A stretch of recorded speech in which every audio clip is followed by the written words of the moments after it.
Okay, I'm back. Now that we're in the year of 2025, we have much to take into consideration. According to the video game Call of Duty Black Ops 2, we should be in the middle of the Second Cold War, which is characterized by the use of AI and guns and corporate corruption. So, other than the bizarre prediction that dubstep would somehow take over the entirety of the music scene, they kind of had the right idea. Let's talk about getting canceled. Here's a thought that wouldn't leave my head in bed the other night. Who's like the first person that you remember getting canceled? Like, I think for most people, it's obviously Harvey Weinstein. But what about Max Zahir from Celebrity Sports Bar and Grill in Yucaipa, California? Have you guys ever heard of Max Zahir from Celebrity Sports? That's right, folks. I believe that today's episode of Bar Rescue contains one of the first recorded instances of small-scale social media-based cancellation. And who better to help you through a PR crisis than John Taffer? Hi, I'm John Taffer. Bars are the backbone of this great nation, and I promise to make America's bars great again. And yes, I'm interested in building a wall full of beer taps. There's a whole lot to unpack today, folks, and obviously, this isn't the setting to do it in. This is the setting to do it in. Hey, check it out. While I was gone, I added 4D scent technology to my videos, like that Lilo and Stitch ride at Disney. Can you smell the fart? My name is Max Zahir. I'm the owner of Celebrity Sports Grill Yucaipa. I'm Raik Zahir, Max's brother, and I'm his investor silent partner. My brother Raik and I were deployed overseas, working as an attachment with Special Forces. On October 2012, my brother was hurt in Afghanistan. We came under an ambush. It was an enemy grenade, and I tried to throw it away, and as soon as it left my hand, it just blew up right in the air. Dude, okay, immediately, craziest lore for a bar rescue bar. We haven't even gotten to the cancellation part yet. This is just character building. Raik's failure to press right button in a timely manner left him with life-changing injuries that ultimately landed both brothers back in their previous industry of food service. We were making about $200,000 a month, and then I decided to give back to the community. There you go. So Max posted a video online, and it was him giving food to a homeless veteran. You serve this country and you deserve better. Thank you, brother. He posted the video, we did these fundraisers, and he made $20,000 on it. There's a lot of us out here, bro. No, I know. The guy turned it out to not be a veteran, and we got a lot of negative backlash. Swindled by the fake homeless veteran once again. It is perplexing how he could make such an error considering his experience being around combat. So, driven by my curiosity, I located his Instagram page. He has a story highlight alarmingly titled Classified, which contains various images and videos of him doing combat stuff. This slide in particular really confuses me though. FYI, I'm not military. Oh. Well, I'd believe you if I only had this photo as evidence. However, this full Instagram live of you on the battlefield trading shots with the enemy tells me otherwise. So now I'm really lost on this guy because $20,000 is a lot of money to raise for homeless military veterans, especially when you're not directly connected to the military. So sure, maybe he's just being a good guy, but then why would you raise money on a GoFundMe? If you're supposedly making Stack City, wouldn't you want to just donate the money yourself? I mean, he said that he wanted to give back to the community, so he should be the one donating. I mean, it was his idea. Yeah, okay, I'm sorry, guys. I have to sidetrack like 500 words into writing this script. Like, this is before I've even finished the script. I am filming myself right now. We're figuring this out. When you Google Max Zahir GoFundMe, the first thing that comes up is not only his Instagram, but this article from the Good News Network. And if you're wondering what type of good news they talk about, you can see over here, peeing is contagious among chimps, and for good reason. They also decided to cover Max Zahir's life-changing story for this very real veteran. Yeah, this is a story that was written before anything about him being a fake veteran came out. So this is like fully riding Max's sausage. Now, at the bottom of the page here, you can find a link to the original GoFundMe campaign, which is still up online. Crazy. And it does seem to be very real. They raised a little over $20,000, 771 donations, okay?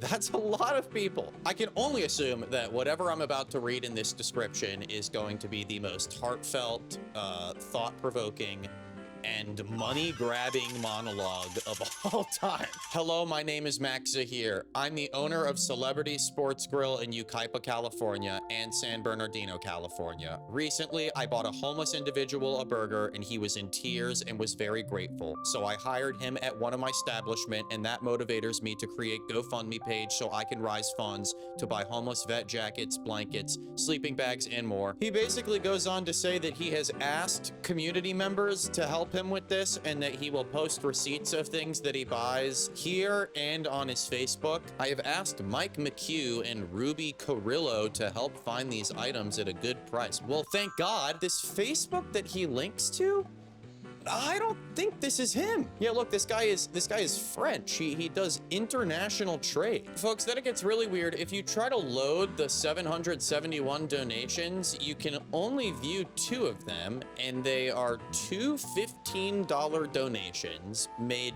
2 years apart by the same person. What the fuck is happening? All things considered, it is equally on the people who donated their hard-earned money to a random GoFundMe after reading that intro paragraph. It's a mess all around. It would seem, however, that Max's idea of philanthropy is very pay-it-forward based, you know? Hey, you see how I just gave that homeless guy $5? Now, what would be really cool is if you gave that guy 50. Regardless of his true intent, it's very performative. It's given 2016 Joey Salad social experiments.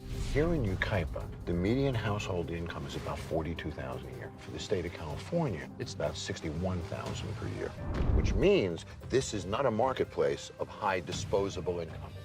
This bar is owned by 2 brothers, Max and Reich. They have owned it for a year, and now they're in debt $750,000. In 1 year? At this point, I just have to digress and follow the story, but this is fucking madness. Oh, Rob Floyd and Ryan Scott, by the way. Kind of just got to get them out of the way. We got a lot to sift through. Now, pardon me if it's not my place, but based on Reich's overall demeanor and attitude about work, I don't know if this job is the right fit for him. I have zero patience for any kind of stupidity today. If there's any customer, anybody who's rude or disrespectful, just let me know. Trust me, I believe that there should be plenty of space for the disabled in our workforce.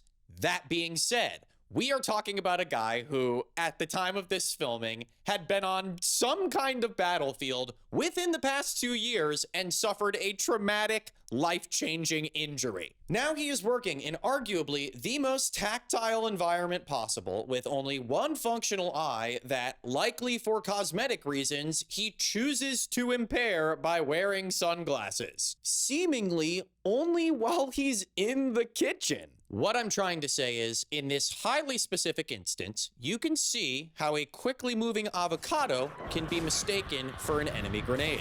Max might be the worst user of social media I maybe have ever seen. Managing your reputation on social media means that you take all negative messaging and you turn it positive. Not him. I gotta show you what Max posted. Do you have any problems or issues with my bar? Listen, you. If you want to donate, then I'll give you. If not, then shut the up. I love John just sitting here reading these brain rot Facebook DMs stone cold seriously. Also, not to be the specificity police, but he goes on to make this big deal about how Max is posting this stuff online for everyone to see. He put that online for all to see. Cool. So, number 1, they're private DMs.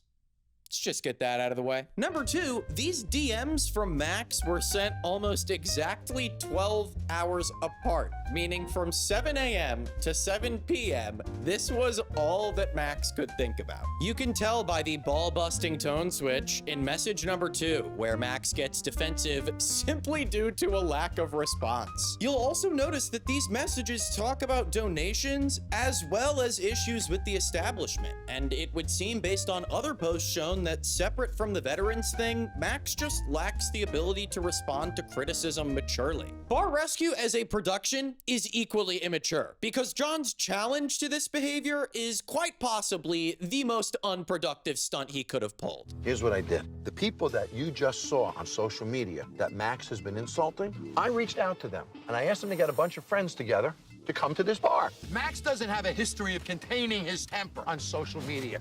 Tonight, I want to put Max under stress, and let's see if he can control his temper. He won't. And something tells me you know that. Oh my god, guys, it's cold. Oh my god. Okay, it's cold. Okay. Think about something warm. There's something that makes you warm. Oh, I'm getting better.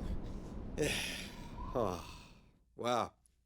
Oh, guys, I got warm after being cold because I thought about my favorite thing ever, which is Rocket Money, the sponsor of today's video. Rocket Money is an all-in-one personal finance app that allows you to cancel subscriptions, lower your bills, and manage your money better. I'm sure we've all signed up for a free trial of a streaming service that we forget to cancel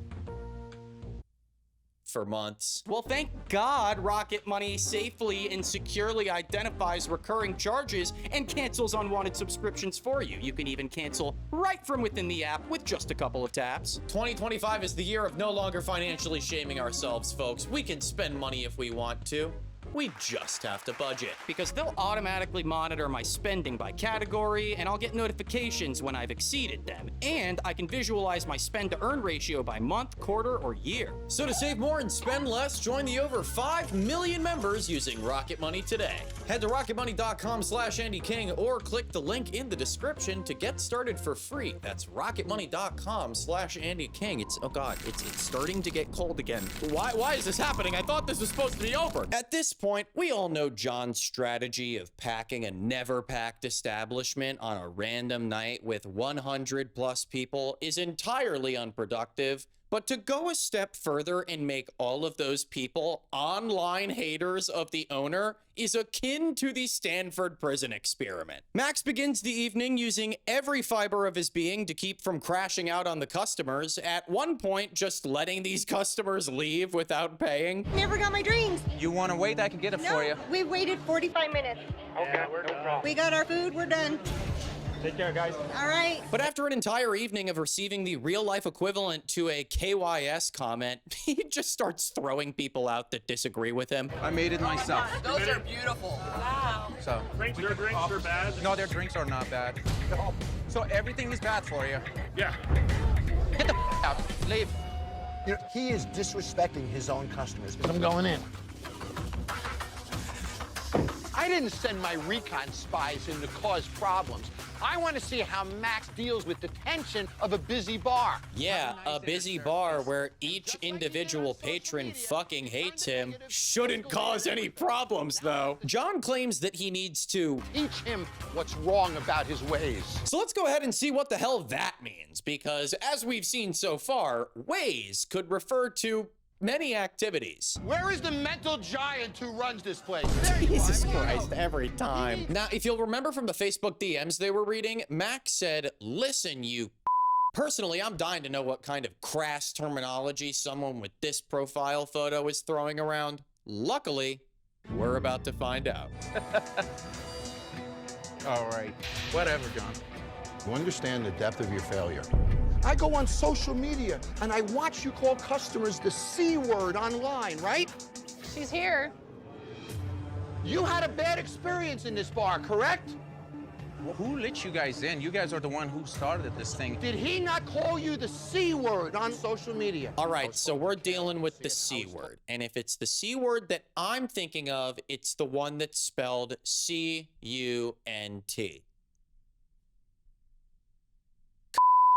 That's not very nice language to use around the ladies, Max. Who knows? That lady could have seen that you bought a homeless individual a burger and he was in tears and very grateful. What do you think she's thinking now? Never meet your heroes. Raise your hand if this place sucks! John sort of just leaves Max for dead in a sea of his haters who, as soon as John leaves, start to cartoonishly close in on him. You know the trope where the tough gang slowly closes in on the protagonist like this? Let us not forget, however, that Reich has been waiting the entire night for this exact situation to go down. So, let's see how he uses his people skills to defuse the situation. I dare the next motherfucker to step behind this line. No, I did not work that hard for a piece of like that to come in my door. Right. Let me go! For the record, I'm not apologizing to anybody. These people are the reason that I am where I am today. Anything they said is false and it's ridiculous. Yeah, so that was pretty much awesome.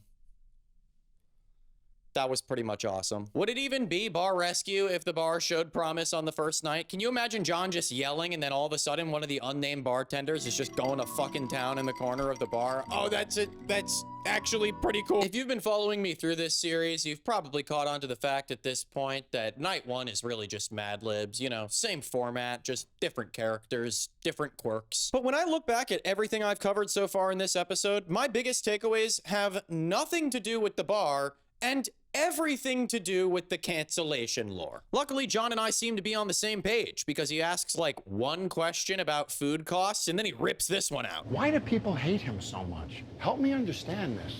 His ego, His head is too big at times. the whole social media thing, when they push the wrong button, they see the other side of Max. You got your wallet? I do. Pull it out. Notice how flat that is? There's no such thing as an ego with an empty wallet, man. Ooh, he's drinking tonight after that one. By the way, after like the 5th time that John cracks that joke in the conversation, Max tries to recover by slipping in the fact that the wallet is flat because it only contains credit cards, which is just so funny. You're an idiot. And this, It has credit that's cards. what you have. So we know he's kind of an asshole. He's definitely a hothead. We're almost there, but I'm still dying to know what's going on with these donations. The money's still sitting there. I do not trust the right organization to donate the money. Every day that money sits there, people talk more about you, don't they? But I'm afraid if I take it out, people will say that I use the money for my own personal But reasons. not if you take it out and hand it right to a local organization that they trust. There's a way to twist this. Here's one thing I tell my employees. There's a difference between mistakes and stupidity. I'm not stupid. Calling a customer online is stupid. Okay, if somebody's stupid, no. Not to give John too much credit here, but he's right. If you don't want to hold on to the money, then donate it. You know, like you said you would. Also, what do you mean you can't find an organization that you trust? I do not trust the right organization to donate the money. There's like 50 billion veteran organizations and military foundations and funds that you can donate to. Like, what? You got swindled by one fake veteran and now you're gonna claim you can't trust anyone? And on top of this, here's the unbelievably frustrating part. Maybe you guys have been thinking the same thing. Can't you refund donations on GoFundMe within a year? Oh, what's this? Donation protected? Well, what do you know? I cannot begin to understand what is happening with this episode anymore. Maybe I'm just paying way too much attention, but every time I blink, something else ceases to make sense. We have to do some conflict resolution with this community. Yes, absolutely. Tonight for stress test, I'm bringing in some very important people in this town. Government officials, city officials. Sorry, Your government- negativity. you see what I'm talking about, guys? Yeah, according to John, this guy got canceled so hard that it's gotten all the way to the mayor of the city. And she's not coming to the finished bar. She's coming to the stress test. In the meantime, however, John passes things off to his experts, starting with Rob behind the bar. Today, instead of shaking with ice, we're gonna shake with something different. Rice. Rice. Step back, and you're gonna go. And as you go corner to corner, you're gonna start to play a little music. Oh, wow, yeah, so this is really bad. This is like bartending for babies. It's sad, too, because it's like he's also trying to teach them how to have fun at work, which, I mean, would make sense considering the seemingly awful work environment. Like this girl right here, haven't even pointed her out yet, She's the manager and you'd never even know it. What training did he give you when you became manager? I just jumped right in. Are you responsible for the hiring? No, Do you do the schedule? no, Do you terminate people if they're bad? no. He doesn't trust us. I have never been in a manager position, and he knows that he hasn't trained me, so who am I to say? Understand, he promoted you and then let you fail. You screwed her. I disagree with that. So, you know, there you go. Chef Ryan Scott teaches the kitchen staff how to make this meatloaf pot roast burger. I want to let this whole thing play out so you can see it. I feel like the finished product looks decent, but remove the gravy and that sandwich is Gobi Desert dry. Also, the raw patty on the grill is actual Resident Evil food, so points off for that as well. Tonight, the future of this bar is determined by the community. I've asked the customers to vote on whether they see enough potential in Max and his staff to even warrant a rescue. If not, I'll tell Max to continue searching for a buyer, and I'll move on to rescue bars that communities do want to save. What kind of ultimatum is that? Like, obviously, regardless of their performance, people are going to vote for the place to be rescued. But, like, is the deeper message here supposed to be about Max redeeming himself from cancellation through democratic process? Also, did you guys notice this place has sliding doors? There's your business killer right there. Hey, do you guys want to drink in my Best Buy with me? Hi. Habanero Greyhound and a honey whiskey. I'm making the honey whiskey. The honey whiskey. I was told there were some bigwigs at this table. Hi, Madam Mayor. How are you? Holy shit, she actually showed up. Do you guys understand what I was trying to say earlier? This feels less like an attempt to save this bar and more like an overly elaborate attempt to uncancel this guy. I will admit, bringing in the highest ranking official in the city to give this guy the thumbs up, theoretically cleansing him of his social sins, is only something John Taffer could come up with. Or like Nathan Fielder. That being said, it seems that this staff's main issue is their urgency. They're actually starting to pick up on the quality of the food and drinks, but for whatever reason, they just don't care about making them. I don't know, it's beyond me. Otherwise, a lot of this stress test feels kind of forced in the failure department, especially since the kitchen performs pretty flawlessly. They have a really old POS system at the bar that keeps shutting down so their order tickets aren't printing, but when they finally get it working again, John tries to make it seem like it was the bar staff's fault. It's a real mountain out of a molehill. Issues. Now, have any of these been made? Folks, I'd like you to look at this for a moment. These are the tickets at the bar. Each one of these tickets is a table. Imagine 5 minutes a ticket. How would you feel if you knew that you were the last ticket?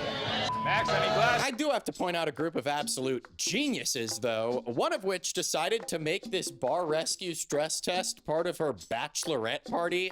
What an entertainingly terrible idea. All in all, I don't think that this stress test went terribly by any means. I mean, despite minor slip-ups here and there, Max did manage to keep his composure around the customers, which, let's be real, was the main goal here. And I think John agrees, because at the end of the night, he pulls Max and Melissa aside to show them the successful results of his survey. However, he decides to deliver the information in the most unnecessary way. When people came in here tonight, I had them take an online survey. Right. And I asked them if we should rescue your bar or not. And it all comes down to this. I want you to see this, Sabrina. Now, tonight, they waited to be served. They got lousy drinks. We completely blew it, right? Yes. 85% said yes. Oh. Okay, yay. I'm sorry, I'm still sitting here thinking about this. Why would he say that? That's the most terrifying way to tell someone that they did well. That's how you tell someone that they did well, when you really didn't want them to do well. See, this is why democracy works, because if John had it his way, he would have disregarded the results and shut it down anyway. Speaking of shut it down, Max gives us the gentlest one in history to end the night. Okay, guys, at this point, we have to shut it down and work with our staff so we can better ourselves and better our training. Thank you so much, guys. And usually, this is the part of the episode where the bar gets remodeled while the staff is sent off to do training. And that's also the case in this episode. I don't know why I set it up like that. The big difference this time, though, is that John has rallied members of the community, including Max's haters and the mayor, to help with the renovation. John's goal with this is to make the place part of the community, but it's effectively indebting him to the people of his city. Like, technically, if he were to fail now, he would be letting down like 50 times as many people as before. While the residents of Yucaipa drain their blood blood into the paint buckets, the experts take the staff off site so that they can not only avoid seeing that, but also learn some new recipes. I can't lie, folks, I'm a fan of most of what I'm seeing here, but one of my consistent critiques about Bar Rescue, mainly when it comes to the drinks, is that they'll make one of the ingredients like an unidentified house punch. I feel like I've run into multiple situations where I've seen a drink on the show that I want to try making myself, but then when they lay out the ingredients, it's got some fucking special secret fart juice in it. But I feel like that's most recipe books sometimes. It's like, you know, list one ingredient that I already have in my kitchen. The only thing left for John to do is sit down with Max for a very intimate and soft conversation about the donation money. You gotta end this. Yes, I'm ready. We'll find a place to put the money that you feel good about and the community sees you doing it. But once again, I am stumped by the logic of this episode. How am I supposed to believe that all it took for him to finally donate the money was just one more sit-down conversation with Jon Taffer? They really missed with the storytelling on this one, but not in a fun way like they usually do. I don't know. It's in like a weird way that makes both parties look bad. Does that make sense? Anyway, after that's over, we finally get to everyone's favorite part, the renovation reveal. I had to sleep on this one, folks, and I'm sure you'll see why in a minute. So before I get too carried away with it, let's just cut to the chase. 1, 2, 3. Yeah. Victory Bar and Restaurant. You would be upset.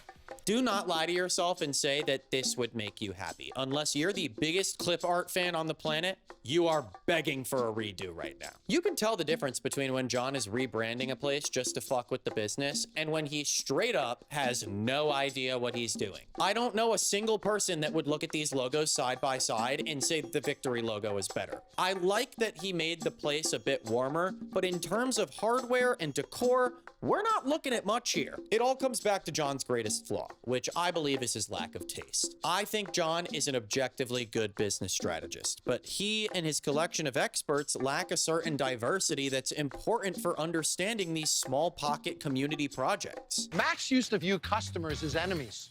Now, he sees them as supporters, and his attitude is positive. The conflict is resolved, and now Max goes on to victory. Thankfully, I can confirm that as of 2025, the establishment has switched their branding back to celebrities, and thank God they did. The very end of the episode gives us some closure on the donation. Turns out Max ended up donating the money to Semper Fi, which is fine. I don't really fucking care anymore. And yeah, I think that means we can be done with this one. Great. So what did you guys think of this one? Was it good? Do you guys like what we got going on with the setup right now? I think I gotta put something, maybe a fun wall rug on the wall. Any of you guys make wall rugs? Bar Rescue. Anytime I think I'm getting tired of it, it just brings me back in. And I have an amazing time, and I do way too much research. Folks, if you enjoyed this video, please be sure to like, comment, subscribe, and give a kiss. I haven't asked for a kiss in a while. Where my hug at? Give me that. As always, you know how much I love you, and thank you to everyone who was able to come to the YouTube happy hour. That shit was absolutely bonkers, and I'm hoping that I will be able to post photos and videos from that event very soon. That being said, that's all I have for you guys on this video. I'm very excited to get into more videos in 2025. I have some really exciting ideas that I can't tell you about yet, but until then, me.